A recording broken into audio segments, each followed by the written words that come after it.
Labą dieną, sveiki visi susirinkę prie žydrųjų ekranų.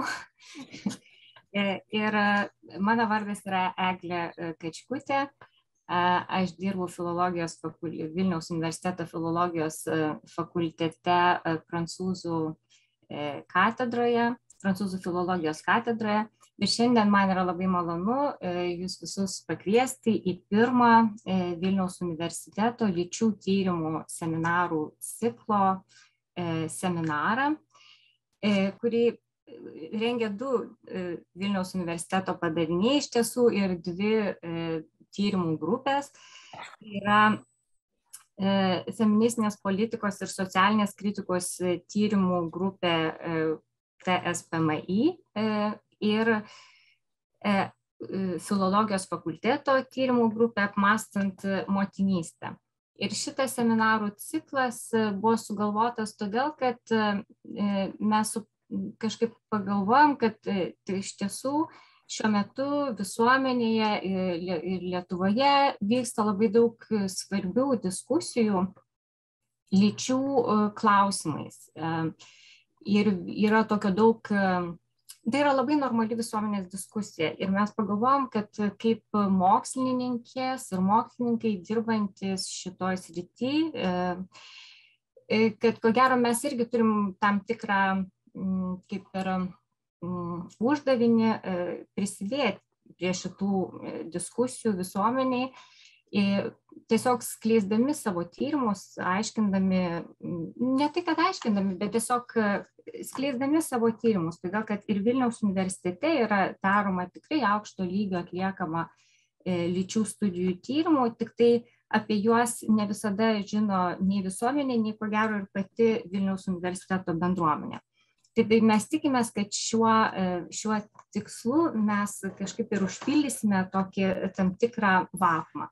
O šiandien man yra labai malonu, aš perduodu žodį TSPMI podoktorantūros stažuotojai Jelenai Šalaj, kuri pristatys šios dienos prelegentę projekto, kuriam aš vadovauju, Moterys narę, daktarę Anne O'Brien. Tai labai ačiū ir geros paskaitos visiems. Ačiū, Eglė.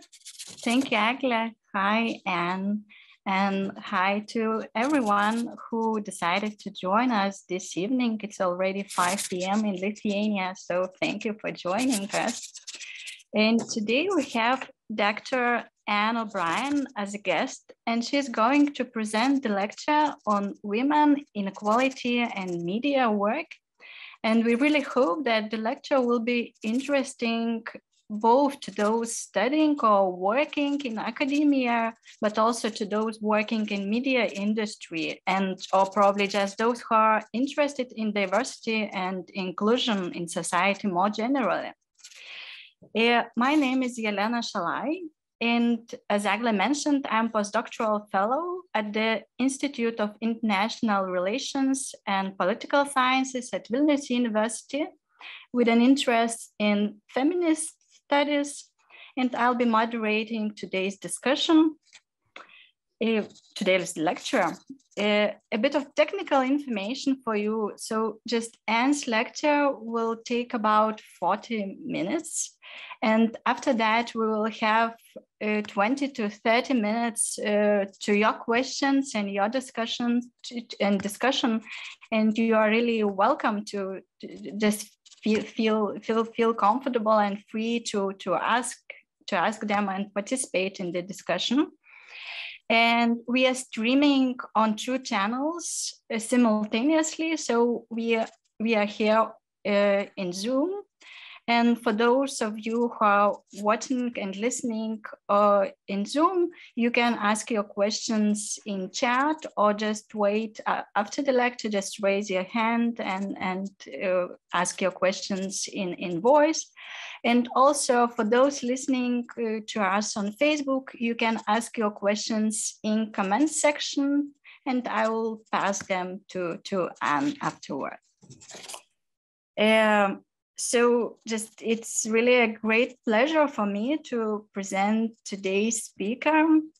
Dr. Anne O'Brien is an associate professor in the Department of Media Studies at Maynooth University, Ireland, and she has published a number of articles on the representation of women in radio and television, on women workers in creative industries, and examining why women leave careers in screen production, which seems to be a very important question. She has written about how media produce content on mental ill health, suicide, intimate partner homicide, and domestic violence. And Anne has also undertaken research on community media, examining its social benefit and governance need in funded project for the Broadcasting Authority of Ireland. It seems that recent years were very productive to you, and because in 2019, you've published your own book of Women, Inequality and Media Work. And as you know, your today's talk will be based on this book. And also with your colleague, Susan Lee, you co-edited selection on media work, mothers and motherhood.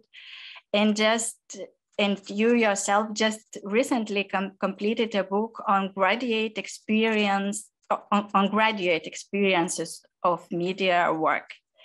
And currently, Anne is researching the experience of mothers who are workers in creative industries.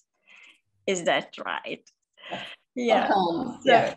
Seems to be a very impressive biography.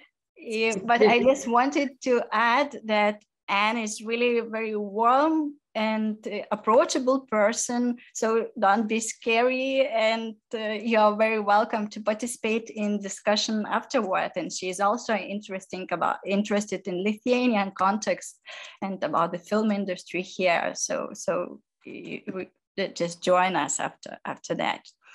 And just to let you know Anne O'Brien better, we had a small chat yesterday with Anne, and I decided to start with a small informal question, if we can, that has a personal story behind it. And that's the story.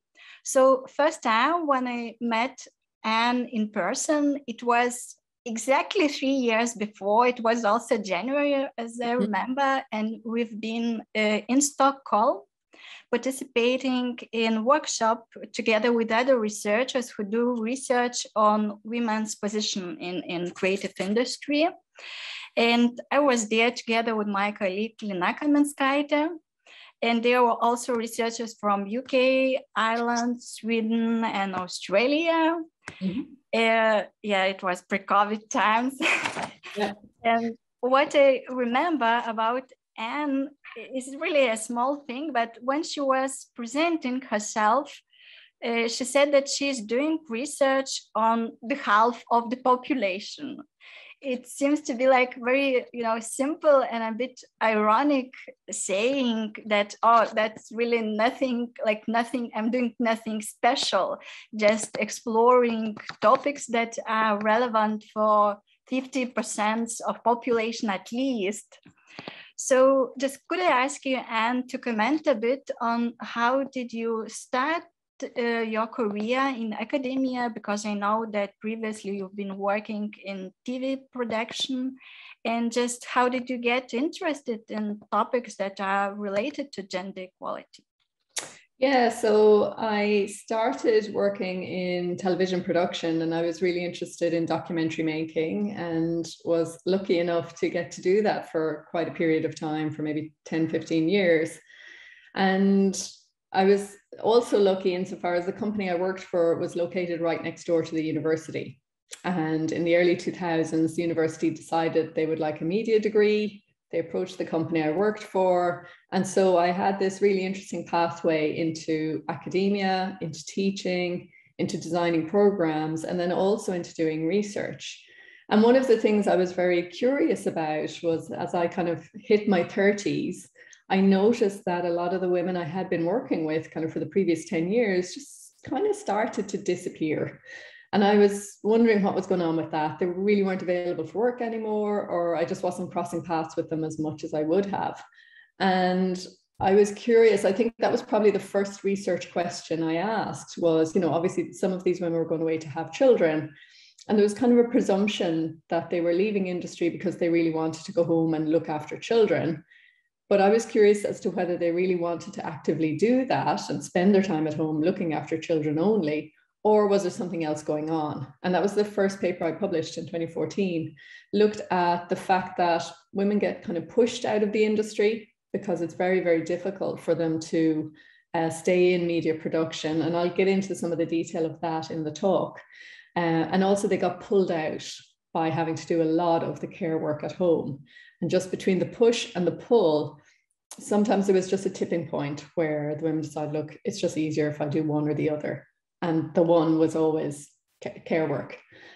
So that was kind of my first foray into looking at women and how they experience media work in ways that are quite unequal to men. And I love the fact that you've remembered, Jelena, the comment about, I only study half of the world's population. I think sometimes we can be really apologetic about doing gender and doing feminism and doing women's stuff, but actually we're half the world's population. Why would we not research that? So if you want me to, I can start into... Yeah, absolutely. The floor is yours. Okay, let's get going on that then. So this is the title of the book, Women, Inequality and Media Work. And I often experience this in life where events kind of catch up with what's going on in my head. So as I've said, I was kind of working on gender inequality in media from 2014 and wrote kind of a series of papers looking at why do women leave media work? How is media work gendered? In what ways are they excluded? And eventually I got to the point of thinking, okay, I need to write a whole book about this. And I got the book contract in 2017, right as the stories about Weinstein broke. Harvey Weinstein, big scandal in the States. That year, Time magazine awarded Person of the Year to the Silence Breakers, who were the women that broke silence about Weinstein and the abuse they had suffered under him. One of those women was Laura Madden, who you see there in the picture, and she's actually Irish, which I didn't know when I was writing the book, and I only met her subsequently. But actually, Laura was the very first woman to go on the record against Weinstein and to take a court case with him. Ashley Judd, because she's a big Hollywood actress, got a lot of the kind of recognition around that.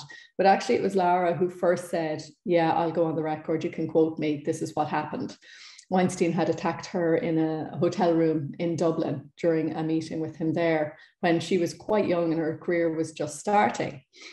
And I think it's always struck me, I mean, Laura's a really fabulous person and lovely to meet and really warm and really interesting. And I think, okay, great, we had the silence breakers. We also had the silence of missing out on what Laura might have had to say on film. We never got to see the films that she would have made. And I think that is really, really important to kind of know just what we've missed out on. So this was the book that then came out 2 years subsequently in 2019. And it was around the time that Weinstein was being sentenced. I mean, I think we were all kind of surprised that he got prosecuted and got sentenced for what he did. And I think there was a little concern at that time that everybody would think, okay, well, their sexual harassment is fixed. Now all the problems are dealt with. We can move on. Women are now equal in media industries. And I think if the book does any kind of piece of work, it's to show that, yes, absolutely, sexual harassment is a problem, but there are a lot of other problems as well. And I'd just like to talk to you about some of those. So the book was based basically on interviews I did with 60 women. And the women worked in all kinds of areas of both film and television. Some of them were very kind of high-end directors. They were all kind of Irish in the sense that they were either working out of Ireland or they were working internationally, but identified as Irish. And so I talked to everybody from a broadcast coordinator or a runner on a set to very high-end Oscar-nominated directors. So it runs a very broad swathe of what I think of as kind of film and TV industries. And I included some women working in television kind of newsrooms and journalists as well, because they're, and television presenters, because their experiences are also really interesting. So quite a broad definition of women working in media industries, and 60 of them in total. This then, when you crack open the book, this is what you're met with. It took me ages to come up with a way of structuring all this information. How would I do it? And then, of course, it ended up being really simple once you finally figured it out. And this is probably the approach that I'll follow today. So maybe we'll begin to talk a little bit about structures in the media industry. You know, what are the kind of patterns that get laid down over time that kind of allow women to do certain things or exclude them from doing other things? When we look at culture, you know, what are the beliefs and values about that are held in this industry around women and around their work? I'm really interested in the idea of subjectivity. So I'm not just interested in how do women experience these external forces of cultures and structures. Subjectivity describes kind of how does work get inside of us? How does it come to shape who we think we are and what we think we can do? And I was really interested to get at that. I'll talk a little bit about that as well. And then I was always interested to know, well, you know, how does any of this change? Do women kind of resist or protest, or, you know, how do they deal with the inequalities they face? And then how might we go about changing it? Is it possible to change any of it? So we'll look through each of those themes in turn, and that's kind of what structures the talk today. So beginning then with structures, the television industry in Ireland is very male dominated, obviously, and very kind of clearly split. And you would often see, you know, men will show up in certain roles like directors, and women will be very rare in those roles. But you'll also equally very rarely see a male administrator, and you'll quite often see female administrators. So what was interesting was just how kind of rigid those patterns are. So this little data table is from RTE, which is the Irish National Broadcaster, so the public service station in Ireland. They very proudly declare that they have a 50-50 gender balanced workforce of close enough to 2,000 people. But actually, when you drill down into that data, you begin to see, well, maybe it's not quite so balanced. If we look at the television department, which is where these numbers come from, we can see that there's, you know, 322 men and 296 women. Fair enough, that's quite balanced. But a lot of the women predominate in roles that are kind of supportive. So there is what's called horizontal segregation. The women are in kind of the lower ranking roles that are things like program support and administration, and they don't necessarily lead on program making. So the scheduling had, you know, 98 women and only 23 men, administration 147 women and only 37 men, but men dominate in those operational roles. So things like camera operator, sound operator, the kind of more hands-on roles, men outnumber women. And in the television news camera department, there's 12 men and not a single woman. So you could see how they're, you know, the overarching data told one story, but when you break down into it, it tells a slightly different story. And so I think it's interesting if we imagine some young woman leaving college tomorrow, ready to start a career in media industries, they're already facing into a pre-existing structure that will kind of push them into certain roles and push them away from other roles. So if a young woman decides, I want to be a director, she's already going to have to break the mold to do that in a way that young men, it's kind of taken for granted that they're going to want to be a director. One person to describe to me, you know, just what it was like to experience that sort of structures, that she was starting out and she could observe every time a new piece of equipment came into the production office, it would be shown to the guys, and there would be an assumption that the younger men were interested in seeing the new camera and that she wasn't interested in it, even though she had explicitly told them that she did want to do it. So she saw how men were kind of nurtured around technical things, and it was sort of presumed that women weren't interested in it. So in that way, there's, you know, again, that at that horizontal level, what roles people get to go into are very clearly kind of boundaried. And in a similar way, the hierarchies. So, you know, if you go left or right when you enter the industry, that's decided by gender. And if you go up or down, that's also affected by gender. We're all familiar with the idea of the glass ceiling, that women can only get so far up in an organization before they hit a block on their progress. But I really like this work on what's a kind of a broader glass architecture by Steiner, where she talks about, you know, glass doors leave women on the outside looking in, can't get into the director role. Glass walls prevent them from moving from, say, an administration job where there's no hope of progression into an operation job where you might get to progress, say, to director. There's the glass cliffs, those leadership jobs that women get when basically nobody else will take them, and women suddenly get made the boss when nobody else wants to be. And all the while, I really like this little picture because, you know, it describes this sort of, there's a glass escalator for men where they're just kind of assumed that they'll automatically progress up the ranks and that that's how things should be. Whereas women have a much rickety and more difficult route into leadership roles, and they have to do it while also carrying lots of burdens about what people think about women in leadership, and also oftentimes carrying a burden of additional childcare as well. We'll talk about that again. Another director kind of put it really nicely and talked about what it meant when there weren't women in leadership roles. As a director, she was constantly pitching for funding and pitching to get a job on often very high-end productions. This particular director, she was doing a lot of work for Channel 4 in the UK, big high-end television dramas. And she could see how, you know, when people were going to invest in a production, they're weighing up risk and they're trying to decide, you know, who's responsible enough, who do I trust enough, who's mature enough, who's going to be able to manage all this money, manage all this talent, who am I willing to invest in? And that oftentimes those investors invest in their own image. And it's kind of that sense of, you know, he looks like me, so I'll give him the budget. And we're very used to men directing films. Of course, men can direct films, whereas the question is always raised, well, can women direct? So she put that kind of really nicely. And another woman who had made it into a leadership role, she was one of 5 women in Ireland who have ever been in kind of very senior leadership roles. And she talked about how, you know, she was often the only woman in the room when decisions were being made, when discussions were being had.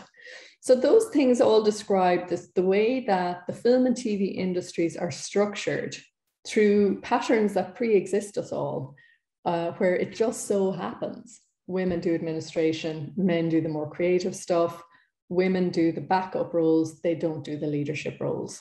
So we're not going into a level playing field. We're not going into a neutral space. We're going into an industry that is already very heavily gendered, very heavily patterned, where there's an existing and very gendered status quo that women have to operate in. As well as that, then, so that's kind of how structures work. Culture then is equally interesting. And what I think is going on there is that there's kind of a presumption that the whole system of beliefs and values privilege men.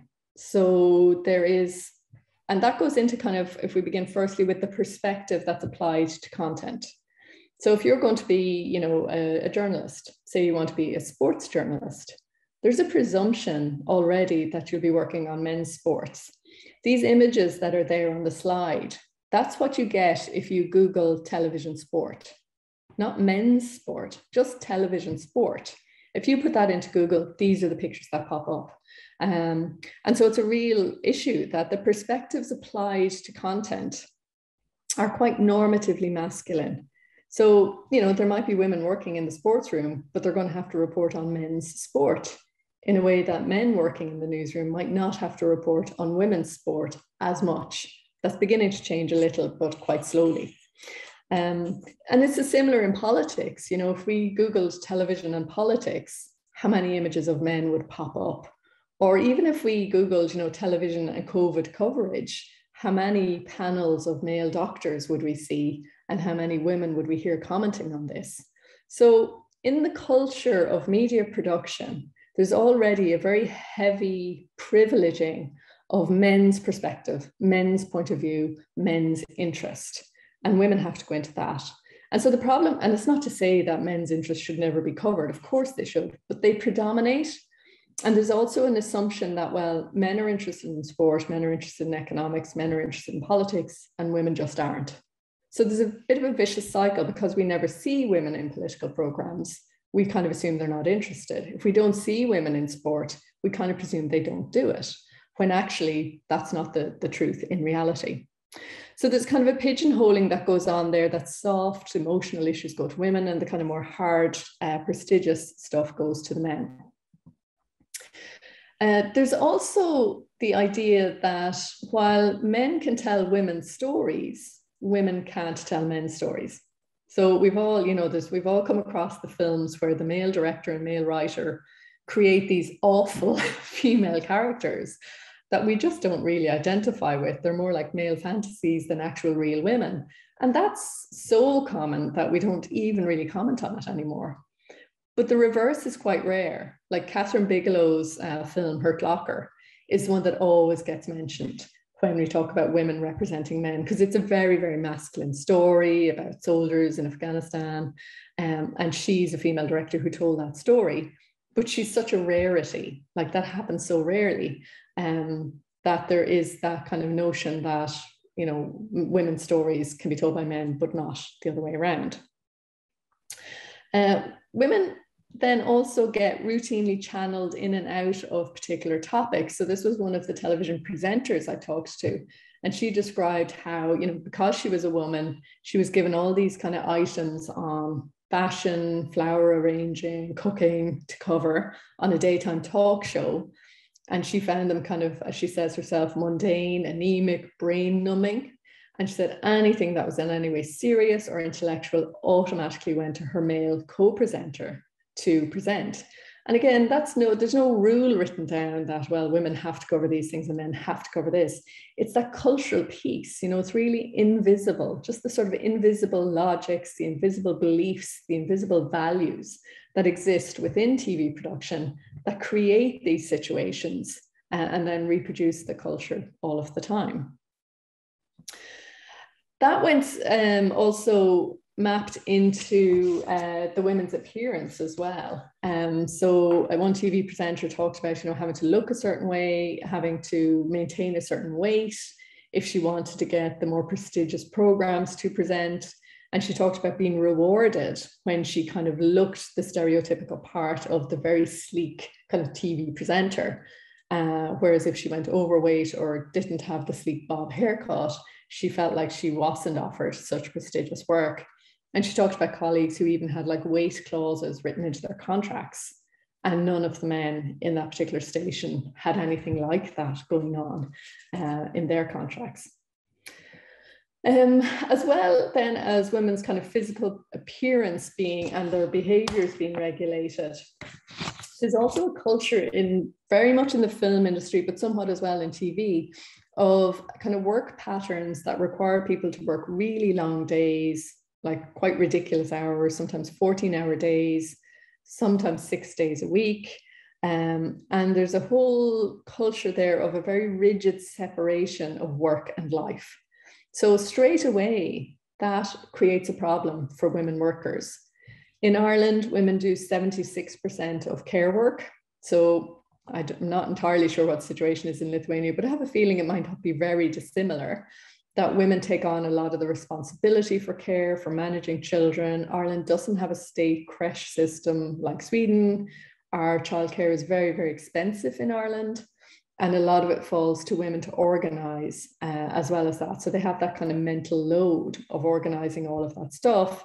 And then if you work in film, well, then that's equally problematic because, what happens if a child was sick? There's no flexibility. You could be working very, very long days and a lot of days in the week. It's what's described as bulimic work patterns, loads of work all at once and then nothing for a few months. And women describe basically getting up, going to work, coming home, sleeping, get up, do it all again. And that was very much an accepted culture within the film industry. But it's really problematic for women because, they also then have the care work to do as well. A lot of the respondents talked about, because the whole childcare area and the challenge of that kicking in right from the moment they announced they were pregnant. Women talked about people being given jobs that they had previously been offered. They talked about having looked for a redundancy and been turned down, but then when they announced they're pregnant, suddenly the redundancy is back on the table. They talked about their contracts just ending. They talked about, having to nurse children or express milk while also filming all day, and that there being no kind of support, no HR department in film or TV to deal with any of this, and a whole kind of sense that they could just be discriminated against. And that discrimination was around something like pregnancy, which was just generally received as like a major inconvenience to the production, and not one that the employers felt they had any real responsibility towards, particularly if women worked in small independent companies. That was less the case with, say, the big broadcasters, where they were more amenable to it. But even at that, I know of one very senior series editor in the national broadcaster who was turned down for a promotion because she was pregnant, which is completely discriminatory, breaks Irish law, but they still did it and felt comfortable enough doing it to talk about it as well. So there was lots of instances where even, pregnancy became a big issue. There was other forms of discrimination as well in Ireland. There was a very significant pay gap. So the two people you see in this picture, they were our main 6 o'clock in the evening newscasters. So they do the main evening news. One of them is paid 80,000 euros more than the other. So can you guess which of these is the odd one out? Who's getting the extra 80,000 euros, essentially basically for being a man? And that was quite a scandal that broke again while I was writing the book. But there were other instances of it that came up in the book where, women had gone for interviews. That one in particular is the news camera department. If we remember back, where there's 12 men and no women, this really accomplished news camera who was working for a different station went for an interview and got turned down. And somebody with a third of the experience she had got the job. So very much like difficult to prove, but I think still quite clearly gendered discrimination. Directors talked about financing, vetoing female directors because, again, that idea of you're not going to get the story because it's a boy's story and you're a woman, and how could a woman tell a man's story? That's not possible. And those sorts of discriminations going on as well in the culture. Promotions was, that's the one that I actually, this was somebody who was coming through a training course within a broadcaster, and there were 6 of them on the training course, all sort of equally accomplished. But when they finished their training, the men got all the kind of big, juicy headliner programs, and the women got sent off to do quizzes and children's. And that's a real issue within media production, because if, from the minute you finish your training, the men are on a faster track to progress, and the women are sent to kind of go and prove they can do the job. Like, prove you're a good director. We'll give you a children's program to mess about with and show us you can do it, and convince me you can do it. Whereas the men, straight away, they're on that glass escalator of course you can do it, presuming that they can do it. As well as those, so the women experienced gendered inequality, they experienced bias, they experienced discrimination, and then they also experienced flat out kind of sexual harassment. So that came up in lots of different ways. Women talked about, being called high gorgeous by her boss, unwanted kind of shoulder massages, somebody coming up behind her to do that. Pictures of all the female presenters being put up in the canteen in the broadcaster, lots of sexist jokes, even a story about a young female presenter who was away on a shoot and the exec producer trying to break into her hotel room at night. So lots of instances of that kind of very wearing sexual harassment. And women talked about, they had experienced that in their early careers, and now they were further on in their careers, and they talked about really regretting not reporting it. But then they also understood, as these kind of quotes show, that it's very difficult for women in media industries in particular to complain. At least if something like this happens in academia, technically, we have a HR department with policies where you go to complain. And if you're on a full-time permanent contract, you have some security in taking that complaint to your employer. Whereas in film and television, because people move contract to contract, Sometimes they're working for, you know, one small independent, then another small independent.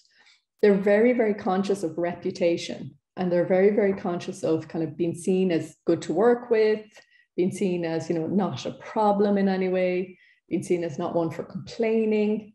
So there was that notion that you kind of had to put up with this stuff, because if you complained, you would be seen as the one to be the problem. And that brings us back to kind of Laura Madden and just, I suppose, that exceptional bravery and honesty that it took to make those allegations and to make them against somebody as powerful as Weinstein. And that came at, you know, at the time when Laura was attacked, it literally finished her career. She left film, she left Dublin, she left Ireland, and she never went back to that industry. So that is kind of the price sometimes that women pay when they kind of call out what's really going on. And I suppose it was people like that. I was really interested then. So I felt in the book, in those 2 chapters, I'd mapped pretty well kind of the structural problems women face and the cultural problems they face, the kind of very rigid patterns that are there, and the kind of beliefs and values that underpin that sector. And so next I was really interested to look at, well, what does that do to women? You know, if they experience these blocks on progression, how do they respond? How do they live those kind of narratives, and what do they say about them? And this kind of brought me to the idea of subjectivity. So subjectivity is very much like, how do we each as individuals live those cultural slots that are given to us? So if you are a woman in the film industry, that's an identity that's there. We kind of have a sense of it. But how do people internalize it? How do they live it? How do they see it from the inside out? And I was kind of interested to investigate that. So not everybody reacts to inequalities in the same way. Not everybody is a woman in the same way. Women can choose to kind of inhabit it, perform it, deny it, ignore it, go along with it, lots of different reactions. And in the 60 women that I interviewed, I found lots of different kind of responses to how they dealt with these inequalities. And then I kind of grouped those into different patterns. So there's kind of 3 or 4 different ways really that in patterns that the women tended to react to their experiences. One really interesting response to all of this was outright denial. So women just denied that gender was any issue whatsoever. You know, people talked about, I just work away, I just focus on my work, I don't worry about anything else. I don't think gender was ever a problem for me. That came from one woman who worked in a completely male-dominated news department. She was the only woman in the office, and yet she was still saying, no, I don't think this is any problem. It's never affected the type of jobs I get. Everyone's on the same playing pitch. So it was a really interesting, you know, there was such interesting conversations, because like as a researcher, where do you go when somebody says that? You know, when you're trying to research gender with them and they're like, no, there's nothing to see here. You kind of find yourself thinking, okay, this is going to be a long hour to put in. And yet it was kind of fascinating at the same time how they would account for it.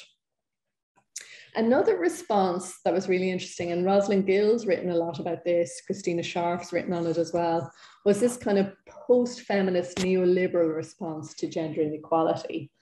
These women could see that gender inequality was a thing, but it was a thing they felt had been overcome in the past. Oh yeah, that was a problem when we were very Catholic and very conservative back in the 70s. Women did have a bit of a hard time. They weren't let do things. Now we can all do whatever we like, and we're over it and we're finished. And so they saw that gender equality was something that was done and dusted, and that they'd be fine so long as they worked hard, proved their worth, that it would all somehow be different for them. They'd be the ones to kind of break the glass ceiling and get on with it. And nothing would stop them becoming directors. There was kind of something wrong with all the other women who had ever tried it before, and that they'd be the ones to do it. And how they adapted to gender inequality then was also by this sort of, you know, adjusting the self. So they were very, very careful kind of how they behaved, where they went, who they associated with. Like they talked about, they wouldn't go drinking with the crew because people might get the wrong idea. And yet the bars and pubs were kind of the places where people networked and agreed on who was working on the next job or heard about the next job coming up. And the women kind of had bowed out of those. and they, you know, they kind of got different daily rates and stuff. So there was a lot of self-policing went on, and a lot of self-disguising, a lot of adapting the self to the gendered expectations of them. So like one woman talked about, you know, even how you speak, sometimes you have to make yourself not sound too much like a girl. You know, she was kind of just being so post-feminist, turning herself inside out to try to kind of fit. This other quote is really interesting, where a woman said, you know, I felt like an outsider, but that situation was my own doing. It was my own fault. It was my lack of self-belief that was causing me to get left behind. That woman was actually nominated for an Oscar. And yet she's just steeped in this kind of, oh, there must be something wrong with me, that I'm not getting all of the accolades that the men would get if they were Oscar nominated. So like a massive achievement, really huge validation and international validation. And yet what sits underneath it is this sort of willingness to kind of give the world the benefit of the doubt. So there was a lot of that sort of neoliberal adaptation going on. And then there was another one that was really, really interesting, where I kind of hit on this concept, which comes kind of from anthropology, von Genep's idea of liminality, where you're sort of, I think the picture captures it quite nicely. You're sort of in between two things. You're not one swing, you're not the other, you're kind of midair, floating. And the way in which the women were liminal was that they were often insiders because of their expertise. So they were doing the work, they had these jobs, they had these roles, they were part of the industry in that way. But because they were women, they were outsiders. So insiders because of expertise and outsiders because of gender. And somehow they kind of floated in the middle of those two things. So there was lots of different ways in which they saw themselves as kind of liminal and transitional. When they talked of how they told stories, how they directed, credits they got for work, managing finance, they were often well able to do it, but they were frequently kind of questioned and undermined. Like, you know, a director will be questioned by a camera operator. Are you sure you want to do it like that? Or do you really know what you're doing? Can we really spend that budget? Just constant questioning, undermining, chipping away at them in ways that they observed their male colleagues never got questioned. So they would have to deal with that. And yeah, so that quote there is from the director who had interviewed for a big Channel 4 piece and just been seen as this kind of, oh yeah, we should have a woman do this, suddenly seeing that it was her gender that they were interested in rather than her directing abilities.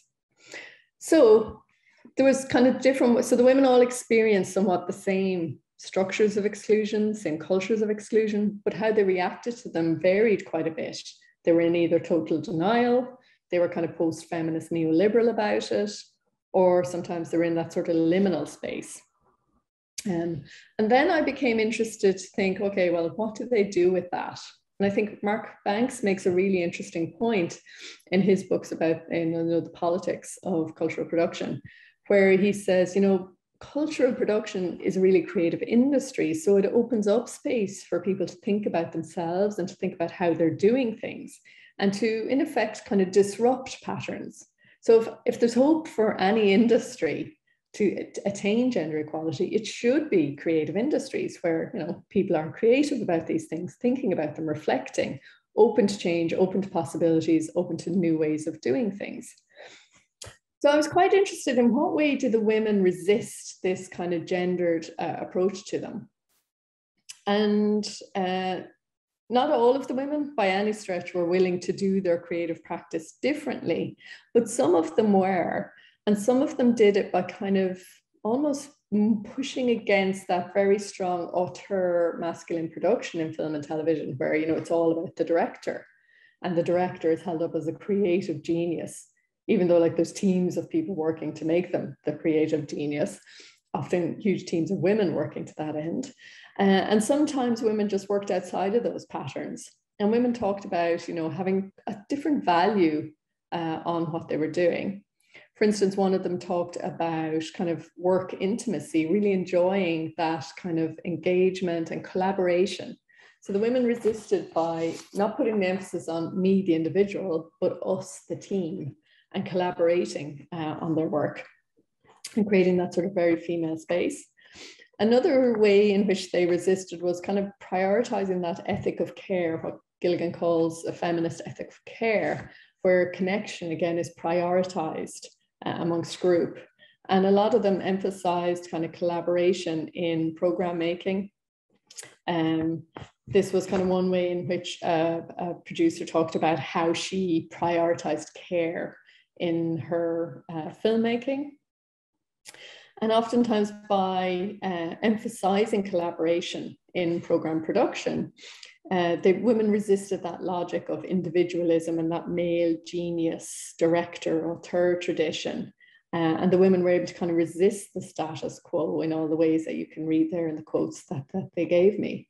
And they just basically did the production differently. They worked outside of those norms to emphasize collaboration rather than ego, and to work as teams and to kind of listen to each other and to respond and to have very strong work relationships and kind of what I came to think of as kind of a work intimacy with people around them rather than any big ego issues going on. So there was interesting threads there of how women could resist that very gendered status quo in their everyday practice. But then what was really interesting in Ireland around the time that I was writing the book was there was a much more overt resistance that came about and an overt change that happened. So again, you know, when you're in the middle of writing a book, that's all you want, isn't it? Everything starts to change as you're trying to catch it. It's all literally moving around you, which was great in a lot of ways. So what happened was, Ireland became independent from the British Empire, or began that process in 1916. So in 2015, Ireland was kind of looking down the barrel at its centenary, celebrating the beginnings of its independence. And the Irish government decided there should be a kind of suite of plays put on in the National Theatre that was called Waking the Nation. And so the Abbey Theatre commissioned 10 plays to celebrate our nation's independence, only one of which was written by a woman. And there was uproar. There was huge protests. And outside of the theatre, a whole pile of women gathered under kind of a hashtag. It began actually on social media, which was quite interesting. People protesting and commenting on this decision to run these 10 plays. And the hashtag Waking the Feminists was born. And then there was a meeting at the Abbey Theatre to discuss the plays and what had gone wrong with them. And what had been the Easter Rising became the Estrogen Rising in kind of common parlance around that time. And these are all kind of some of the women that were involved with it and protested the plays. The same thing then translated across to film. Susan Liddy wrote a letter to the Irish Times saying, you know, this exclusion is also going on in the film industry, and what is anybody going to do about it? What was really interesting was within 1 month, the Irish Film Board had issued a gender equality plan. Now, it wasn't that they were sitting there with it ready to go, but they had, in fairness to them, been working on this in the lead up to 2016. But within a month after the Waking the Feminists approach, the Film Board were able to turn around and say, okay, here's what we're going to do. We're going to publish the gender statistics. We're going to give funding to women to make films. We're going to do training. We're going to intervene in education. And we're going to work with partners to make sure gender is a consideration across the board. After that, within a year, they set up a kind of a policy target that they would have 50-50 by 2020. I think somebody got carried away with the niceness of the logo or the, you know, how good that sounded. It was really, really ambitious to go from underrepresentation to parity within 3 years. And they didn't ultimately achieve that. But what was interesting was when they didn't achieve it, they created more measures. So they weren't willing to fail.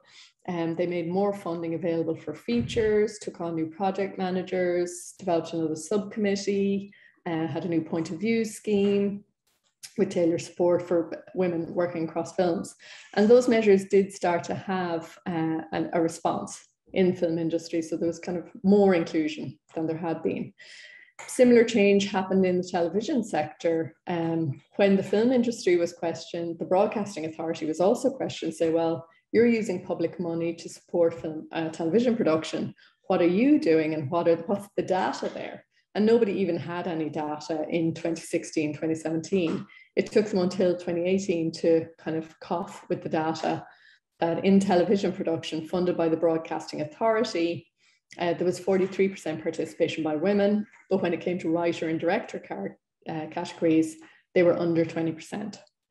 So again, they issued a strategy statement. So there's a huge kind of range of activity. They issued a gender action plan off the back of that. And then the National Broadcaster in 2018 came up with a diversity and inclusion charter where they'd have a 50-50 gender balance. Now, they were already claiming they had that, but they did also commit to targets around diversity more broadly understood, that they would bring in people from Black and ethnic minorities, people with disabilities, LGBTQI members in there. So there were quite a lot of shifts and quite a lot of changes. And of course, during that time, we then also had the Me Too movement. And I think this is Tarana Banks, who had actually started that Me Too movement previous to Weinstein. So Me Too didn't just happen with Weinstein, it actually predates that. And Tarana Banks had used it as kind of a logo for a lot of work she was doing with people who had been victims of sexual assault, sexual harassment. And she, around the time of the Weinstein piece, said, okay, this is really interesting. You have this global kind of social media movement around Me Too. But now that women have disclosed all of this, what are you going to do about it? What comes next? And I think it's a very provocative and really important question. And I think Reese Witherspoon answers it in a really interesting way. When she was accepting an award for the kind of Glamour Woman of the Year, she talks about how in every film script that's sent to her as an actress, there's some damsel in distress who at the moment of crisis turns to the male co-actor and says, co-star, says, oh, what do we do now? And she said, you know, we all know in real life, when a woman's having a crisis, she never turns to some man to say, what do we do now? So I think it really opens up an interesting point that, you know, whatever happens next, it needs to be women who are deciding it and deciding what should happen next. And I suppose like this picture is a self-portrait from around that time and continues to be a self-portrait because of all of the kind of massive gender inequalities we experience in society. And I think my answer to it is, and I think as academics, something that, and as people who work in media industry, I think what we can do is continue the research. So I hope the book, like the one thing I really wanted the book to do was to have women understand that it's not just them. There were so many women that I talked to who said, well, like, this is probably just me, but, and then some big story would come out. And I said, no, it's not just you. I've heard that before. I've heard that from other women. Everybody is saying that. Yes, that's a thing. Yeah, it's a structure. No, it's not just you. And for them to have some kind of solidarity in as much as they were ever able to access or read the book or hear about it. And I'm interested now, having done that piece of work, the next piece of research I want to do is around mothers as a subset of women in the industry, looking at how mothers are framed and treated and what they experience within film and TV industries and creative industries more broadly. I'm also interested in artists and writers and painters, because I suppose the really important thing is, you know, who gets to tell us what it means to be a mother? Who creates the cultural representations around that at the moment? If we think about how excluded women are from cultural production, it's mainly men telling us what it means to be a mother, if they even stop to consider it as part of their representation. And I think we really need to look at, well, what do mothers, what do they experience if they want to work in cultural production? How do they stay going? What do they have to say about that representation? And how can we better privilege and prioritize that? So that's, you know, what do we do next? That's what I'm doing next. And I'm really, really interested to hear both from academics and maybe people working in industry in Lithuania, what you see as familiar from this material, what might be different from it. And also, like, in future work, I'd be really interested to hear from people if they have an interest in talking to me about kind of motherhood as an experience in any kind of form of cultural production. So that's it. Yeah. Thank you, Anne. It was, yeah. Thank you for amazing lecture. And it was so well structured, you know, alongside the sections of your book. It was very, you know, clear. And you might maybe have noticed that I've been sitting and nodding all the time. Like, I remember just our research that we took with Lina Kaminskaitė on women working in Lithuanian film industry, and there are so I can relate, absolutely. And when you were showing those quotes, I could immediately think of another quote in our research on the same things. So probably now we could open the discussion, and just it would be it would be nice if some of you could switch on your cameras just to feel better, and and you are really welcome to ask any questions. It seems that Anne tried not to be that sophisticated in language, because we have very diverse audience today. So just for those working in film industry or academia, just feel free to answer.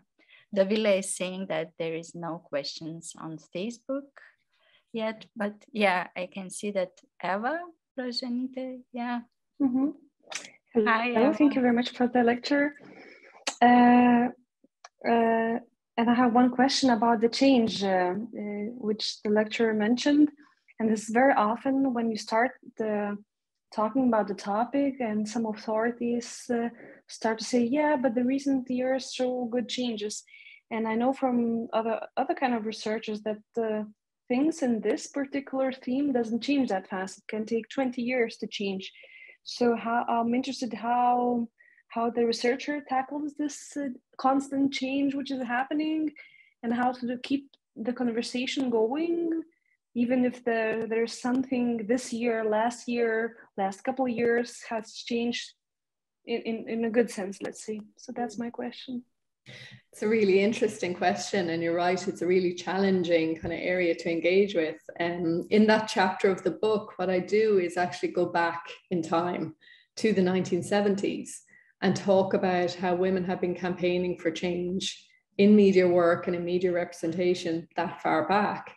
So while it looks like there was a very sudden change in 2016, that change is sitting underneath much more activism and an awful lot of engagement that goes back, as you say, 30 years, 40, 50 years before. And I think sometimes we do, have to be both patient and impatient. We have to keep pushing for the changes to happen and to be ambitious and want them, and be kind of active around that and engaged with our research around that. And equally at the same time, I think sometimes we get disillusioned when, like the film board has a policy and they think this is going to change everything in 3 years. And I think what was hopeful about that was, when it didn't change everything in 3 years, they didn't give up. Like they came back with another set of policy measures, and they kind of admitted, look, this is going to be slower than we would like, but it does need to change.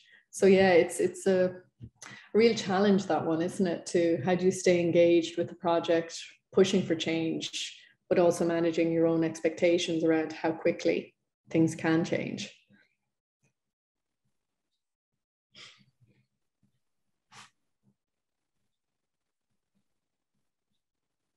Are there more questions?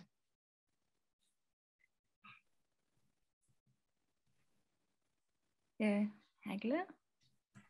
Hi, and thanks a lot. That was fascinating. I was struck by the sort of at the beginning of your talk, you presented some numbers from RTE, was it? So from the national broadcast television, and that the numbers look actually very equal, but when you look closer, it's not all that, the inequalities appear. So I was just wondering a little bit about how the statistics is produced, and what sort of when you are presented with a statistic, how do you go about looking at the inequalities and deciphering the statistic that you are sort of faced with? That's one question. And then another question is around language, gendered language, in terms of when we think about, directors not necessarily wanting to be called women directors or women directors, they, you know, because they are directors.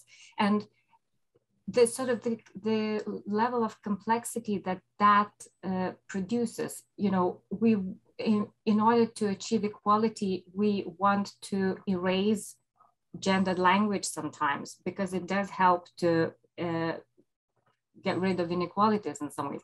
But when we do that, then it also erases it also makes it harder to see where the inequalities lie. So I just wanted to ask you how you navigate that space. Thanks.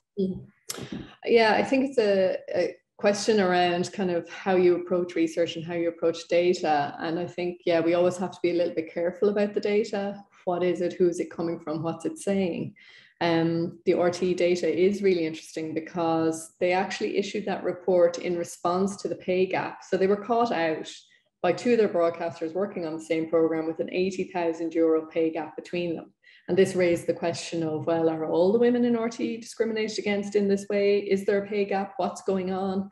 And so they commissioned a report to look into gender equality in their staff. And of course, the headline finding was RT has a 50-50 gender balanced staff, and we only have an average pay gap like the rest of the country.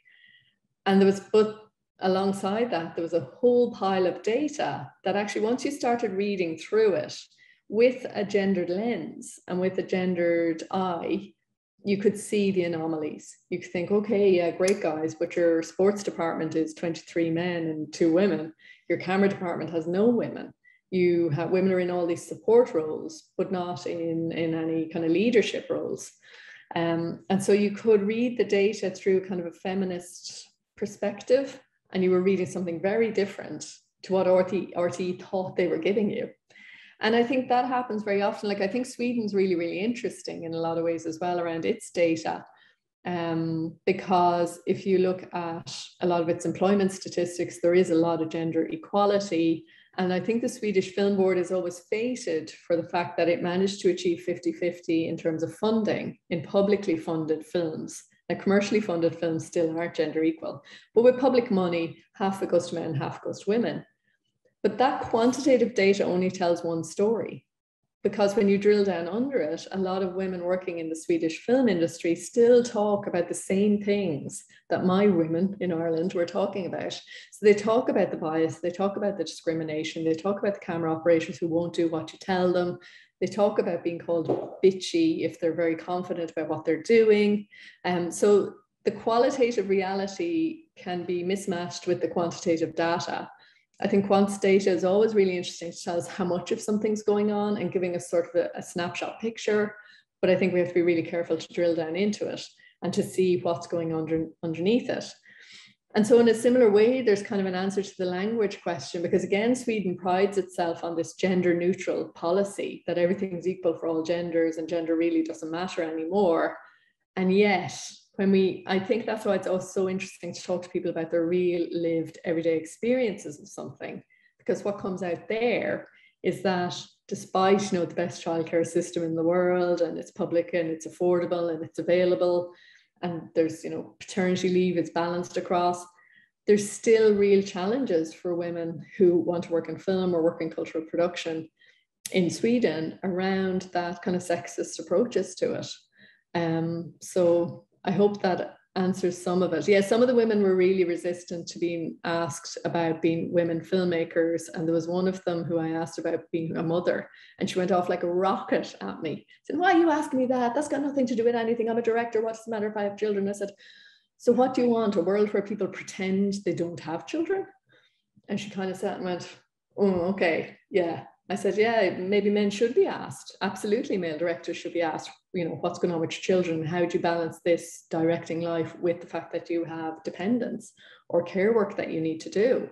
But I think we need to move away from pretending like the care work isn't happening, because it still needs to happen. And let's face it, who's doing it? Generally, it's a lot of the time it's women. If I can reflect a bit on the same question, just I remembered when me and Lina were doing interviews with women working in film industry, and we were asking to them to talk about their career path. And the last question was actually, it sounds a bit different in Lithuania, but still it was, tell us, what does it mean for you to be, a woman director, a woman operator working in the industry? And we've struggled a lot with how to formulate, this question, and still there were some very offensive reactions. And in some cases, we even felt that it's not better not to ask this question, because you've been talking before and the position, and you've better, just don't ask it. So yeah, it's always like difficult to navigate through. Yeah, I see that Ruta is waiting to ask a question. Yes, thank you. Good evening, and I would like to thank Anne for a wonderful presentation. And I would like also to continue the question Agla asked, and it's about the phenomenon of denial. And you talked about these even few stages, like a denial or this post-feminist approach, when women are denying the fact of wage gap or denying the fact of discrimination. And when you work with researchers, you know that it exists. There are so many proofs and data that can show it. But when you start to think about what to do next, how to change, how to perhaps seek for more equality, then you can see that women themselves are arguing and are denying the fact of discrimination and are even proud to be non-feminist and so on. So I would like to ask you, how could we approach this phenomenon? And I believe it is a kind of a strategy of survival, or perhaps a way to adapt to a situation.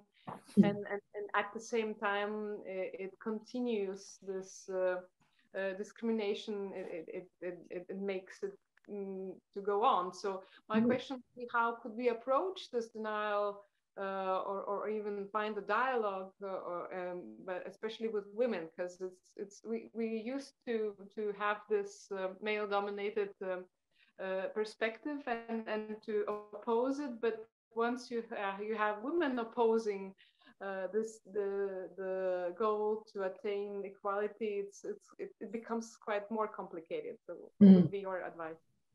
No, I think you have a really strong point, and I think you've hit on it there. Like it is really problematic when it's women doing the denial, because it's almost like it invalidates the research we're doing and the claims we make. But I think it's very much, as you said, Ruta, it's kind of a coping mechanism.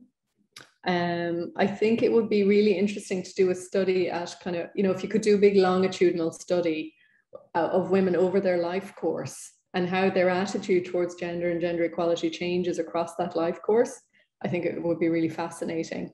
I think a lot of women, when they come into the industry in their 20s, even up until their 30s, start out with that idea about denial and post-feminism.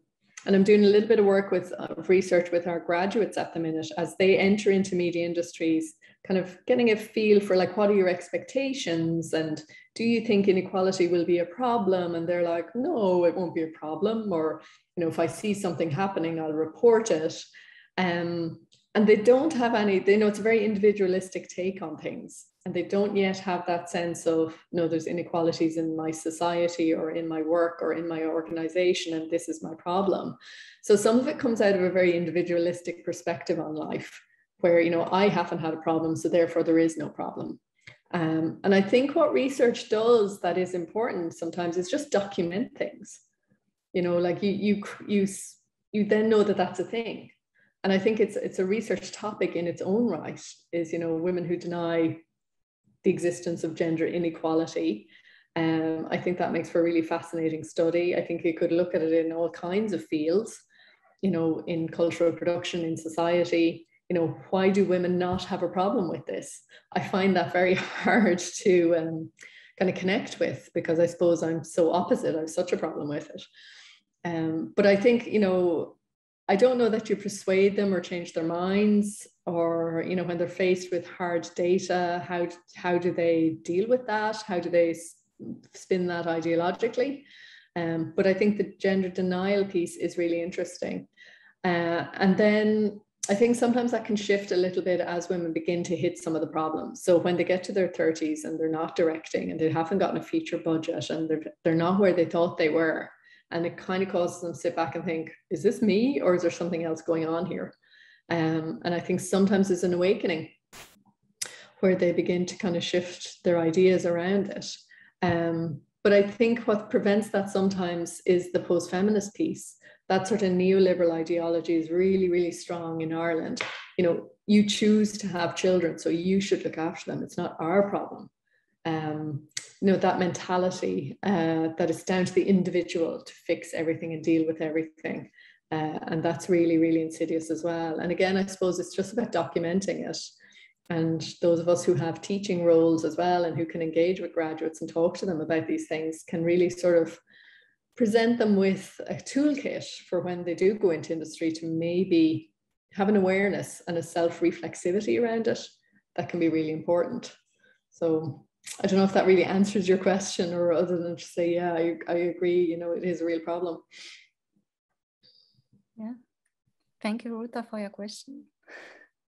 Eva, did you have a question? I had the same question about denial, basically, because in Lithuania I see also it is a bit maybe gender, and then the gender but generation difference. There is, let's say, older woman in the industry denying it, and youngsters very openly talking about it, and yeah. There's different ways how to act on it, and not necessarily right now I don't see as a need to fight this individual woman and change her opinion, and it's good that noting that just saying this opinion or having a look at the person's or someone's not necessarily individual experience from the past perspective.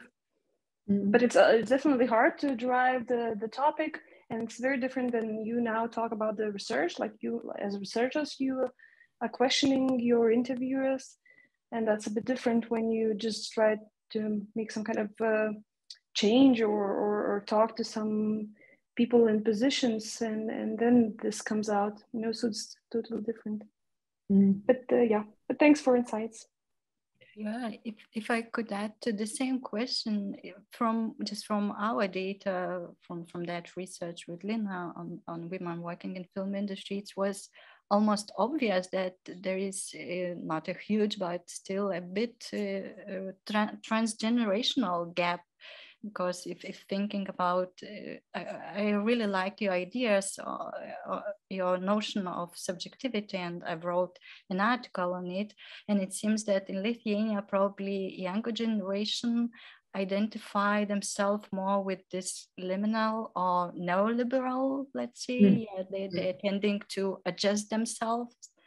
And with this older or mature generation just more to deny, and it was quite clear when we've listened to those women.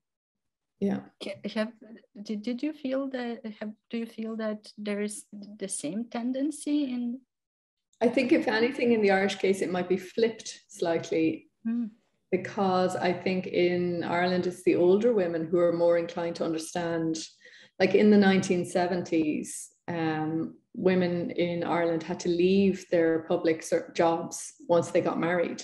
So there's a thing called the marriage bar. So as soon as you got married, you say, for instance, if you were a primary school teacher, if you went into school Friday as a permanently employed teacher on a full salary, if you got married on Saturday, you frequently came back to work on Monday with no contract on a part-time salary, still doing the same job. If you were allowed back to work, because there was an exclusion on women once they got married staying in the workforce.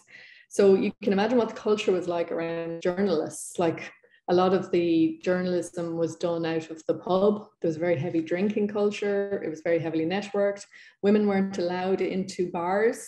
They were allowed into the lounge part of a pub, but not into the bar area, which is where all the male journalists would have been hanging out, talking to all the main sources on the stories of the day, and drinking quite a lot.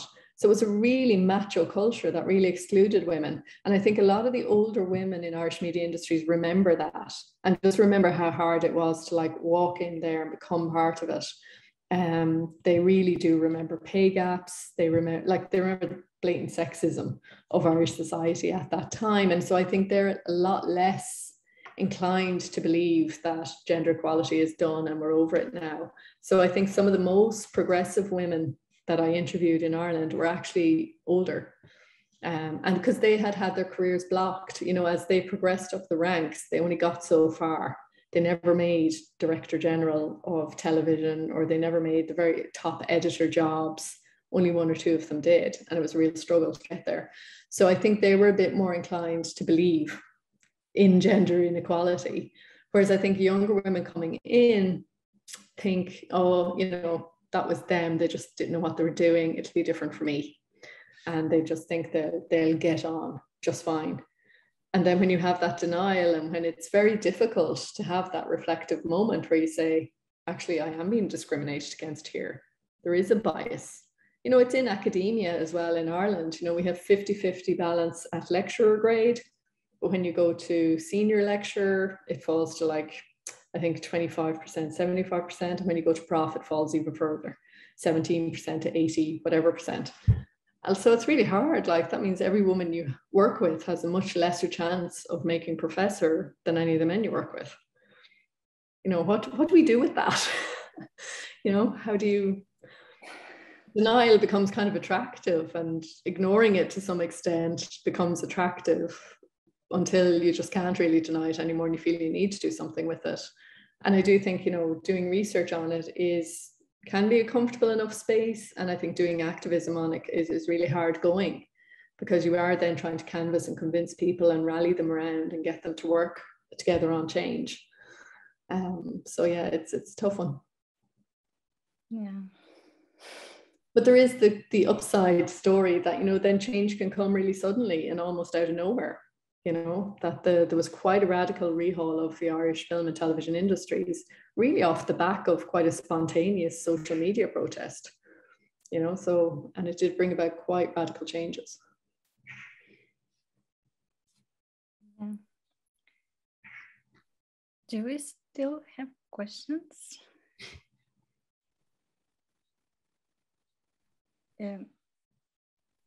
If not, probably we could finish. Yeah. I'm just looking if there are questions. There are no questions on Facebook. Yeah. So thank you, Anne, for inspiring lecture. And also I'd like to thank to organizers for those who contributed and make this lecture happen, and to the audience who took part today and joined us. And I hope to see you in other events that are planned by Modern Network. Mm-hmm. So thank you all, and see you.